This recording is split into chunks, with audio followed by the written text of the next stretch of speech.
Imagine sitting down with a modern military intelligence briefing, complete with threat assessments, geopolitical analysis, and game theoretic models, only to realize the subject of the report isn't a modern conflict zone, but a series of ancient poems written thousands of years ago. Today we are looking at a fascinating analytical experiment, applying frameworks like SWOT, PESTLE, and game theory to Psalms 70 through 74. It sounds like an unusual pairing, but these texts are actually survival documents written during times of extreme political instability, regime transition, and national crisis.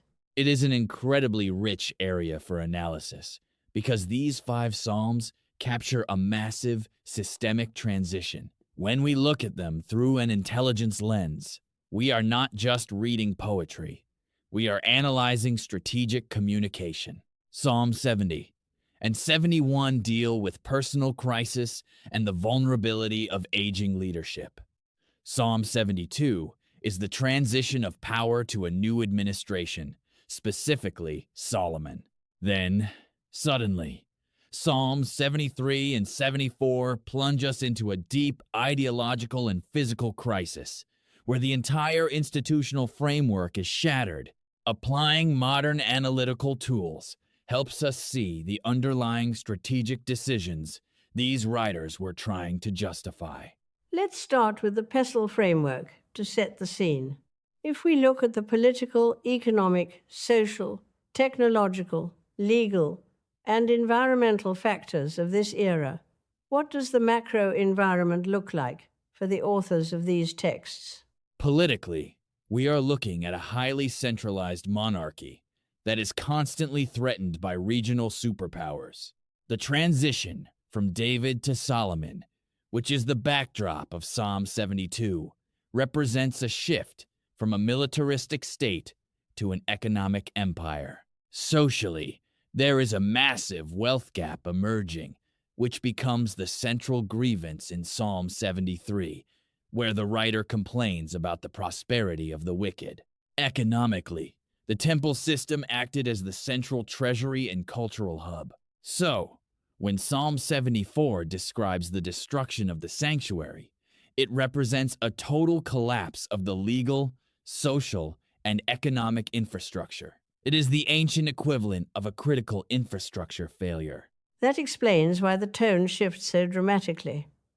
If we run a SWOT analysis on this situation, the internal strengths and weaknesses versus the external opportunities and threats, what stands out?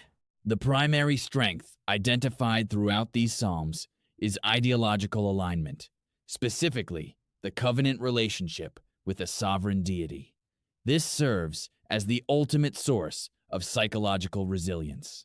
The weakness, however, is vulnerability to succession crises and domestic corruption. The opportunities lie in leveraging diplomatic prestige and regional trade, as outlined in the idealized vision of Psalm 72. But the threats are existential. We see external military invasion, cultural erasure, and the psychological despair of the population when their core institutions are destroyed. It seems like the writers are trying to manage a massive public relations and security crisis. That brings us to the spear analysis, focusing on security, political, economic, academic, and religious or social dimensions. How does this tool help us understand the decision-making process of the leadership during this crisis? The spear framework highlights a fascinating tension between the security sector and the religious social sector. In Psalm 74, the security situation is a complete disaster. The enemy has breached the gates and burned the meeting places. Academically, or intellectually, the scribes are facing a crisis of meaning because their historical models of protection have failed. The decision made by the writers is to pivot. Instead of physical resistance, which is no longer viable, they invest heavily in cognitive security. They write these laments to preserve national identity and historical memory, ensuring that the population does not assimilate into the conquering empire. So they are playing a long-term game. Speaking of games, how does game theory apply to the decisions made in these texts? Specifically, when we look at the justifications for trusting in a silent deity versus defecting to the winning side. This is where it gets highly strategic. In game theory, we look at players, strategies, and payoffs. In Psalm 73, the narrator is facing a classic payoff matrix. The players are the faithful observer and the corrupt elite. The corrupt elite choose to defect from moral and legal norms, and in the short term, they receive a high payoff: wealth, health, and security. The faithful observer has been playing a cooperative strategy, but is receiving a negative payoff: suffering and marginalization. The narrator realizes that if the game is single stage, defection is the dominant strategy. It makes sense to be corrupt. Right. If the game ends tomorrow, you might as well cheat to win. How does the narrator resolve that dilemma? By changing the game from a single-stage interaction to an iterated, infinite game. The narrator enters the sanctuary and realizes the ultimate end of the wicked. In game theory terms, they realize there is a final round where payoffs are reallocated. The wicked are on slippery ground, meaning their strategy is unsustainable in the long run. By reframing the timeline to include divine judgment, the narrator justifies the decision to remain cooperative, even when the current round yields a negative payoff. It is a brilliant way to prevent mass defection among the population during hard times. It is a way to maintain social cohesion when the immediate incentives favor betrayal. Before we dive deeper into the strategic implications of Psalm 74, let's take a quick moment to talk about the platform making this deep dive possible. If you appreciate this level of strategic analysis, you will want to check out The New Sentinel. The New Sentinel is a podcast dedicated to providing in-depth discussions and deep dives into a wide array of topics. From the glitz and glamour of pop culture to the strategic intricacies of military operations, they cover it all.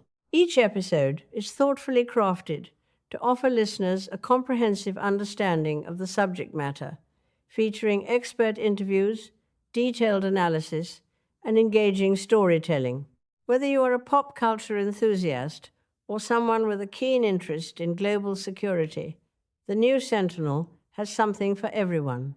Tune in, view, subscribe, comment, and post an inquiry to stay informed and entertained. It is exactly that kind of multidisciplinary approach that allows us to look at ancient history through a modern national security lens. Absolutely. Let's apply that lens to Psalm 74. The temple is destroyed, the symbols of the enemy are set up as signs, and there are no prophets left. From a strategic communication perspective, this psalm feels like a direct petition to a treaty partner who has failed to show up. That is exactly what it is. In the ancient Near East, treaties were sovereign covenants. Psalm 74 is essentially a legal brief, accusing the sovereign partner of neglecting their treaty obligations. The writer is using the adversary's actions as leverage. They argue that by allowing the temple to be destroyed, the enemy is not just defeating the nation, they are mocking the sovereign partner's reputation. In game theory, this is a reputation game. The writer is telling their deity, if you do not intervene, your credibility on the international stage is ruined.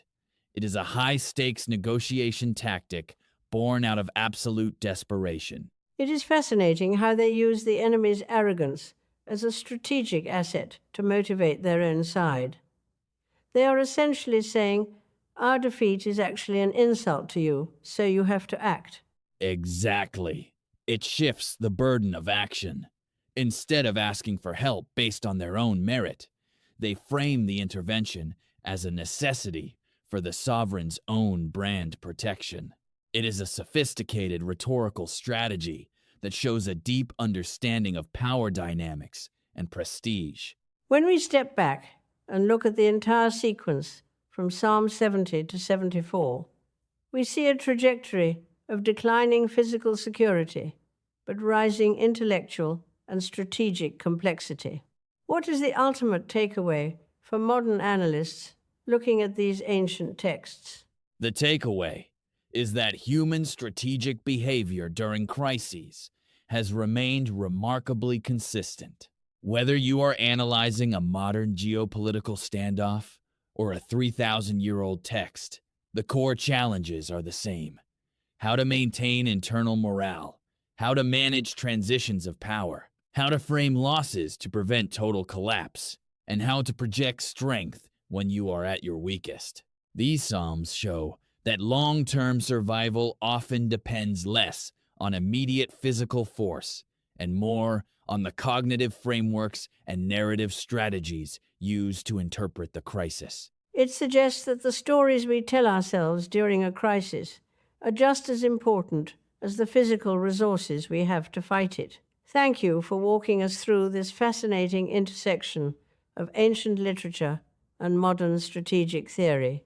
To our listeners, we hope this discussion gives you a new perspective on how history, strategy, and literature intersect.